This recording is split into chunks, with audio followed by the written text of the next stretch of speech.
मान्सूनचा पाऊस नुकताच सुरू झाला होता आणि मिस्टरांची बदली अलिबागला झाली. बदलीमुळे पुण्याहून अलिबागला जाणं भाग होतं. नुकतंच 6-7 महिन्यांपूर्वी पुण्याला स्थायिक झाल्यानं परत दुसरीकडे स्थलांतर करणं खरं तर जीवावर आलं होतं. आत्ता कुठे स्थिरस्थावर होतोय. मनू पण इथल्या वातावरणाशी जुळवून घेतोय आणि त्यात ही बदली. याच विचारांनी मी सामानाची बांधाबांध करायला घेतली. लग्न झाल्यापासनं किमान 4-5 वेळा शिफ्टिंग केल्यानं मला आता पॅकिंगची चांगली सवय झालेली होती. 2-3 दिवसात सगळ्या सामानाची आवराआवर करून पॅकिंग पूर्ण झालं.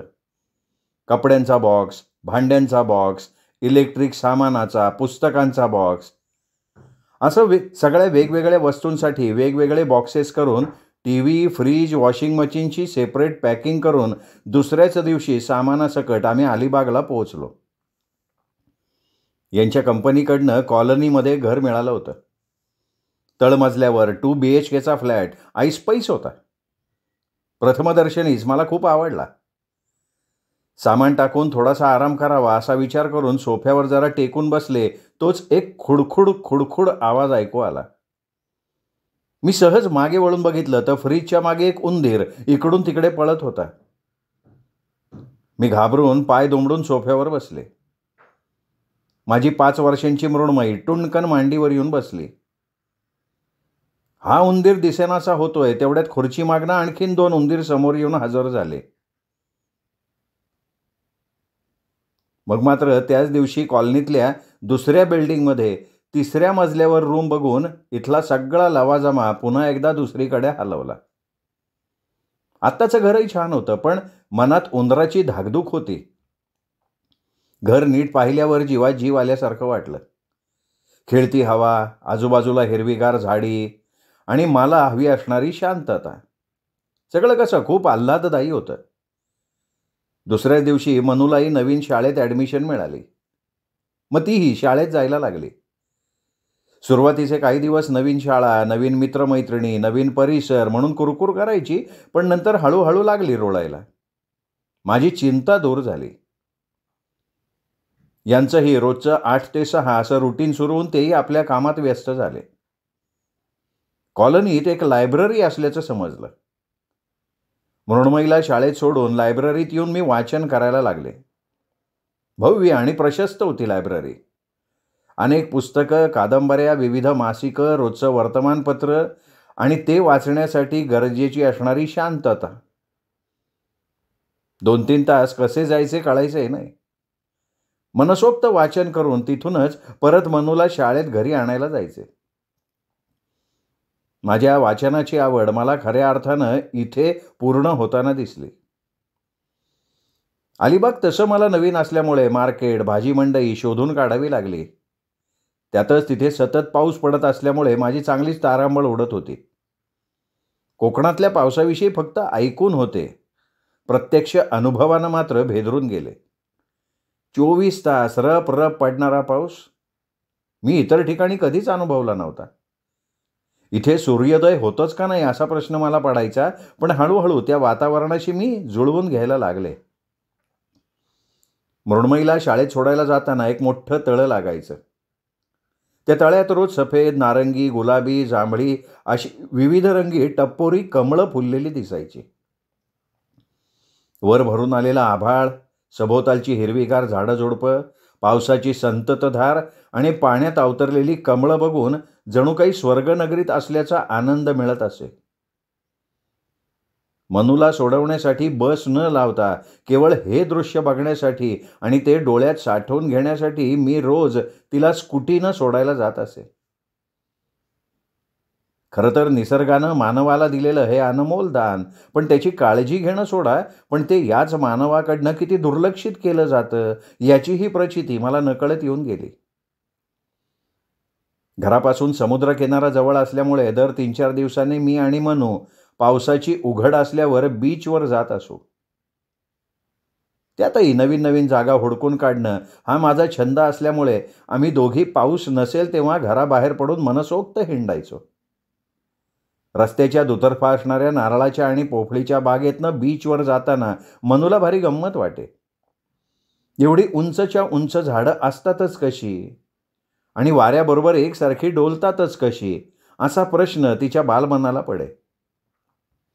समुद्राच्या लाटांचा खळखळणारा आवाज मंत्रमुग्ध करून एखादं संगीत ऐकल्यासारखं भासत असे. त्या पाण्यात खेळताना मधूनच खेकडे, छोटे मासे आपलं दर्शन देत असत आणि मग मनूची मात्र घाबरगोंडे उडे. मनसोक्त पाण्यात खेळून घरी येताना कधी कधी रस्ता चुकायचो. मग कोणाला तरी विचारत विचारत आम्ही घरी पोहोचत असो. मी नवीनच गाडी शिकले होते आणि इथे सततच्या पावसानं रस्ते निसरडे झालेले होते. एक दिवशी मनूला शाळेत सोडून येताना पेट्रोल पंपावर पेट्रोल भरलं आणि निघाले. थोडी पुढे जाते न जाते तेवढ्यात माझी गाडी झाली स्लिप. मी खाली पडले. मी उठायचा प्रयत्न करत होते, पण पायाला बहुतेक मुक्का मार लागल्यानं उठताच येईना. पण काही क्षणातच पेट्रोल पंपावरची 2-3 माणसं मदतीला आली. मला हात देऊन उठवलं आणि माझी गाडी रस्त्याच्या साईडला लावून टाकली. मला तिथल्याच एका बेंचवर बसवून मला पाणी प्यायला दिलं आणि डॉक्टरला बोलवू का अशी आस्थेनं विचारणा सुद्धा केली. मी नाही म्हटल्यावर त्यातल्या एकानं, ताई तुम्ही घरी जा, गाडी इथे निर्धास्तपणे ठेवा, असं म्हणून त्यांनी रिक्षा बोलवली सुद्धा. तेवढ्या वेळात मी मिस्टरांना फोन करून स्कूटी पेट्रोल पंपावर ठेवण्याबाबत विचारलं. मग त्यांनीही विचार करून ठेव तिथे असं सांगितलं. पण गाडी ठेवायला माझं मन काही तयार होईना. माझ्या चेहऱ्यावरचे संभ्रमित भाव ओळखून त्यांच्यातल्या एकानं माझी गाडी घेतली, दुसऱ्यानं त्याची बाईक घेतली. मी रिक्षात बसले, घराकडे निघाले. घराजवळ पोचल्यावर रिक्षावाल्याचे पैसे देऊन मी त्या दोघांनाही पैसे देऊ केले, पण त्यांनी ते घेतले नाहीत आणि त्यांनी आणलेल्या बाईकवर बसून परत त्यांच्या कामावर ते निघून सुद्धा गेले. मी मात्र त्यांच्या पाठमोऱ्या आकृतीकडे फक्त बघत राहिले. आत्ताच्या आधुनिक काळात अशी माणसं भेटणं म्हणजे दुर्मिळ योग. आमच्याकडे काम करायला येणाऱ्या मावशी सुद्धा बोलगे एवढ्या होत्या. त्यांना शहरी लोकांचं भारी अप्रूप होतं. त्या त्यांच्या गावाकडच्या नवीन नवीन गोष्टी, दैनंदिन घडामोडी न चुकता रोज सांगायच्या. पाऊस सुरू झाला की त्यांच्या घरात साप, विंचू, मुंगळे कसे त्रास देतात हे त्या अगदी रंगवून रंगवून सांगत असत. आणि मग ते बाहेर काढताना त्यांची कशी धांदल उडे हे ऐकताना तर मला त्यांच्याकडे बघत राहावंसं वाटे. त्या जणू एकपात्री नाटक रंगवतायत असा भास व्हायला लागला मला. मनूसाठी त्या न चुकता रोज त्यांच्या बागेतली जांभळं, कोकमं, तर कधी पेरू, बोरं असं काही बाई आणत. मग काय, मनू एकदम खुश. कधी परसातली आळूची पानं, तर कधी कारटुली आणत, कधी भारंग्याची भाजी आणत. कोकणातली माणसं साधी बोळी आणि गोड बोलणारी असतात हे ऐकलं आणि वाचलेलं होतं. पण या मावशींकडे बघून ते सतत जाणवायचं. त्यांच्याशीही माझं जणू काही एक जिव्हाळ्याचं नातं निर्माण झाल्यासारखं वाटलं. वटपौर्णिमा असल्यानं मी आदल्या दिवशी सामान आणायला मार्केटमध्ये गेले होते. सगळं सामान घेतलं आणि पिशवी गाडीला लावून मी घरी निघाले. येताना रस्त्याच्या बाजूला मला टोपलीत गजरे घेऊन बसलेल्या बायका दिसल्या. सुगंधी मोगरा आणि मनमोहक आबोलीच्या फुलांच्या गजऱ्यांनी माझी गाडी नकळत रस्त्याच्या कडेला थांबवली. सणवारांना फुलांचा जरा चढा भाव असतो हे माहीत असल्यानं घासाघीस न करता एका मावशींकडनं माझ्यासाठी आणि मनूसाठी 3 फूट गजरा घेतला. पैसे विचारले तर 50 रुपये झाले असं म्हणाल्या. मी पर्समधनं पैसे काढायला गेले तर जाणवलं की सगळी खरेदी केल्यावर माझ्याकडे फक्त 15 रुपये शिल्लक राहिलेले होते. त्यावेळी ऑनलाईन पेमेंट अशी व्यवस्था नव्हती. मी पेचात पडले. मी काहीतरी चाचपडतीये हे एव्हाना त्यांच्या लक्षात आलं. मला तर कसंच झालं, कारण मी मावशींना गजरा तोडायला तर सांगितला होता, पण आता द्यायला पैसे नाही आहेत. मी हिरमुसले. त्या मावशीच मग गोड हसून म्हणाल्या, घेऊन जा बाय गजरा, घेऊन जा, पैसे नंतर द्या हवं तर. मी म्हणाले, पण मावशी उद्या तुम्ही इथे नसला तर मी तुम्हाला पैसे देणार कसे? म्हणून मी म्हटले परत की नको गा मावशी हा गजरा, राहू द्या, पुन्हा कधीतरी घेईन मी तुमच्याकडनं गजरा. तर त्या मावशी परत मिश्किल हसून म्हणाल्या, अगं बाय घरच्याच फुलांचा आहे, घाल उद्याला, माझ्याकडून ठेव तुला. अशा मायेनं बोलणाऱ्या मावशींना 15 रुपये देऊन थँक्यू म्हणून मी घरी निघाले. अशी आनंदाचा सुगंध देणारी माणसं फार क्वचित भेटतात, नाही का? पण असे अनुभव मला इथे वारंवार यायला लागले.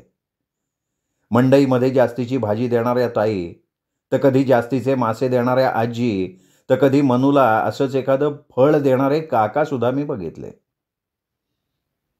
नाहीतर एरवी थोड्या थोड्यासाठी घासाघीस करण्याचा अनुभव मला काही नवीन नव्हता. काही दिवसातच श्रावण संपून गणपती बाप्पांचं आगमन होणार होतं. सगळी बाजारपेठ फुलामाळांनी, आराश्यांनी, डेकोरेशनसाठी लागणाऱ्या असंख्य वस्तूंनी, रंगीबेरंगी लाईट्सनी अगदी फुलून गेलेली होती. ठिकठिकाणी सार्वजनिक गणपती बाप्पा विराजमान होणार असल्यानं स्टेज वगैरे बांधायची जोरदार तयारी सुरू होती. ठिकठिकाणी गणपतीच्या आखीव रेखीव अगदी बालगणेशापासनं ते वाहन असलेल्या उंदीर मामावर स्वार झालेल्या गणपती बाप्पा, पर्वतांच्या कुशीत बसलेला गणपती बाप्पा, गौरीच्या मांडीवर बसलेला बाप्पा, शंखात दर्शन देणारा गणपती, अशा गणेशाच्या नाना रूपातल्या असंख्य लक्षवेधी मूर्त्या विक्रीसाठी ठेवलेल्या पाहिल्या. गणपती बाप्पांचं असं दणक्यात होणारं स्वागत मी आजवर कुठेही पाहिलं नव्हतं. कोकणात जवळजवळ प्रत्येक घरात गणपती बाप्पा विराजमान होतो हे ऐकून होते, पण इथे प्रत्यक्षात ते पाहिलं आणि भारावून गेले. गणेशोत्सवाच्या त्या 10 दिवसात रोज कुणाच्या ना कुणाच्या तरी घरी अगत्याचं आमंत्रण असायचं. रोज निरनिराळ्या घरातली मनमोहक आरास, काही ठिकाणी मानवतेचा संदेश देणारा देखावा पाहून मन प्रसन्न होऊन जायचं अगदी. आणि प्रत्येक घरातलं मोदकासकट सुग्रास जेवण ही आमच्यासाठी पर्वणी होती. गणेशोत्सवाचे ते 10 दिवस जगाच्या पाठीवर कुठंही गेले तरी विसरू शकणार नाही हे मात्र खरं. पण त्यानिमित्तानं कॉलनीतली अनेक कुटुंब जोडली गेली. या शहरामुळे माझ्या भोवती जणू आनंदाचं जाळं विणलं गेलं होतं. असंच एक दिवस मी आणि मनू पाऊस उघडलेला असताना भटकंतीसाठी बाहेर पडलो. नवीन काहीतरी शोधूया म्हणून मार्केट ओलांडून थोडं पुढे गेलो. छान छान उतरणीची कौलारू घरं, भोवताली कोकमाची झाडी, उंच उंच नारळाची झाडं आणि दूरवर अथांग पसरलेला समुद्रकिनारा पाहिला आणि एका क्षणापुरता आपण कायम इथेच राहावं असंच वाटायला लागलं. फिरता फिरता गाडी एके ठिकाणी लावून निसर्ग सौंदर्याने हाळत आम्ही दोघी त्या बागेतनं फिरायला लागलो. एका घराजवळ एक आजी पडवीत मोड आलेले वाल निवडत बसलेल्या दिसल्या. आमच्याकडे लक्ष जाताच आजींनी विचारलं, नवीन आहे का बाई इकडं? मी हो म्हटले. गप्पा मारायला सुरुवात झाली. आजी आम्हाला तिथल्या धो कोसळणाऱ्या पावसाची करामत, नारळाच्या झाडावर चढायची कसरत, समुद्रात जाऊन मासळी पकडायची गंमत, अशा काही गमती जमती सांगायला लागल्या.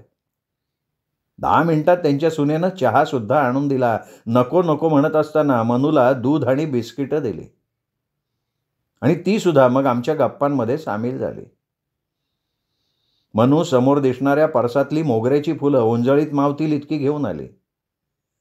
त्यांच्या सुनेनं बसल्या बसल्या ही फुलं दोऱ्यात पटापटा गुंफून एक छान गजरा बनवून तिच्या केसामध्ये माळला सुद्धा. ओळख नसतानाही असं आदरातिथ्य पाहून मी भारावून गेले. गप्पांमध्ये अर्धा पाऊण तास कसा गेला कळलंच नाही. एव्हाना 5 वाजत आले होते आणि अचानक आभाळ भरून आलं. मग आजींचा निरोप घेऊन आम्ही दोघी डिक्कीत ठेवलेले रेनकोट घालून घाईघाईनं घराकडे निघालो. 5च मिनिटात पावसाच्या सरी वाढायला लागल्या. कोसळणाऱ्या पावसानं एकदम अंधारून आलं होतं. समोरचं काही दिसेनासं झालं. गाडी चालवत होते पण पुढचं अगदी धुरसर दिसत होतं. वळणावळणाच्या छोट्या छोट्या रस्त्यांवरनं मी भलतीकडेच गाडी घातली होती. एका चौकात आल्यावर मी गाडी थांबवली आणि सैरभैर होऊन पाहायला लागले. म्हणून तर घाबरून मला मिठीच मारली होती. तेवढ्यात एका ट्रॅफिक हवालदारानं माझ्या जवळ येऊन चौकशी केली. काय झालं मॅडम, रस्ता चुकलाय काय? यावर मी लगेच हो म्हणून सांगितलं आणि माझा पत्ता सांगायला सुरुवात केली. पण तोच बहुतेक इथे नवखा असल्यामुळे त्याला पत्ता माहिती नव्हता. तोच विचारात पडल्याचं मला जाणवलं. मग मी बसस्टँडचा रस्ता दाखवा असं सांगितल्यावर त्यांनी लगेच हातानं इशारे करायला सुरुवात केली. मॅडम समोरनं जा, डावीकडं वळा, मग परत सरळ जा, मग गल्लीतनं उजवीकडे जायचं, मग पुढं गेल्यावर बँक लागल, मग बँकेकडनं उजवीकडं वळा, असं काहीतरी तो सांगत होता, पण पावसामुळे मला काही केले ते उमगत नव्हतं. माझ्या चेहऱ्यावरचे मख्खपणाचे आणि त्रासलेले भाव बघून तो चक्क "मी सोडतो तुम्हाला" असं म्हणाला आणि लगेच बाजूला लावलेली त्याची बाईक त्यांनी घेतली. त्याच्या चौकातल्या दुसऱ्या मित्राला त्यांनी हातवारे करून सांगितलं आणि मला त्याच्या मागे यायला सांगितलं. खरं तर इथेही द्विधा मनस्थिती निर्माण झाली होती. जाऊ का नको, जाऊ का नको विचार करता करता भोवतालची परिस्थिती लक्षात घेऊन त्याच्या मागे निघाले. भिजल्यामुळं मनू कुडकुडत होती. कधी एकदा घरी जाते असं झालेलं होतं. त्यांनी 5 मिनिटात आम्हाला स्टँडवर सोडलं.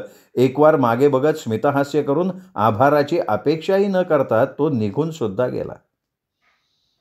पावसाचा जोर वाढत चालला होता. मग मीही त्या देवदूताचे मनातल्या मनात आभार मानले आणि घराकडे जायला निघाले.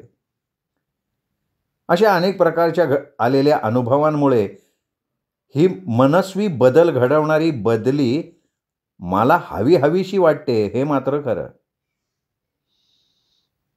श्रोते हो, ही होती कविता वाटेकर यांची कथा हवीशी बदली. आपल्या प्रत्येकालाच नोकरी करणाऱ्या माणसांना ज्यांची या बदल्या होत असतात त्यांना हा अनुभव येत असेल. त्यामुळे त्यांना ही कथा आपलीपणाची, जवळची वाटू शकेल.